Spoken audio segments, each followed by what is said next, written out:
Direktur Parameter Politik Indonesia, Adi Praitno, mengomentari putusan Mahkamah Konstitusi, MK, terkait skema pemilu nasional dan pemilu daerah. Dalam putusan dengan nomor perkara 135 PUXXII 2024 itu, MK menetapkan kalau pemilu nasional dan daerah mendatang tidak lagi serentak.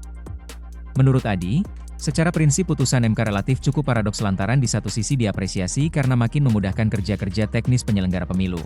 Kita juga tak bisa menutup mata bahwa dengan adanya putusan Mahkamah Konstitusi ini bisa mengantisipasi kejenuhan-kejenuhan pemilih yang beberapa waktu lalu disuguhkan, bagaimana pemilihan presiden, anggota dewan, dan kepala daerah itu dilaksanakan di tahun yang sama. Di tahun 2024, dan juga, pemisahan pemilu nasional dan daerah, ditengarai akan meningkatkan partisipasi, pemilu, dan seterusnya, ucap Adi Praitno dalam acara Sapa Indonesia Pagi di Kompas TV, Senin, 7 Juli 2025.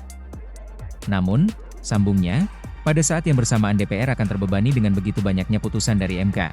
Belum selesai DPR dan pemerintah, misalnya, melanjutkan putusan MK terkait dengan ambang batas presiden yang kemarin dihapuskan. Kemudian juga ambang batas parlemen yang tidak lagi 4% dan seterusnya. Kini muncul putusan Mahkamah Konstitusi yang memisahkan antara pemilu nasional dan daerah, ucap Adi. Ia menyebut, hal itu tampaknya yang membuat sejumlah politikus di DPR kurang setuju dengan putusan MK. Pasalnya, seakan-akan MK mengambil alih pekerjaan dari DPR. Paradoks kedua, jelas Adi Praitno, bahwa putusan MK mengenai pemisahan pemilu nasional dan daerah bukanlah obat yang menyembuhkan segala permasalahan dalam penyelenggaraan pemilu.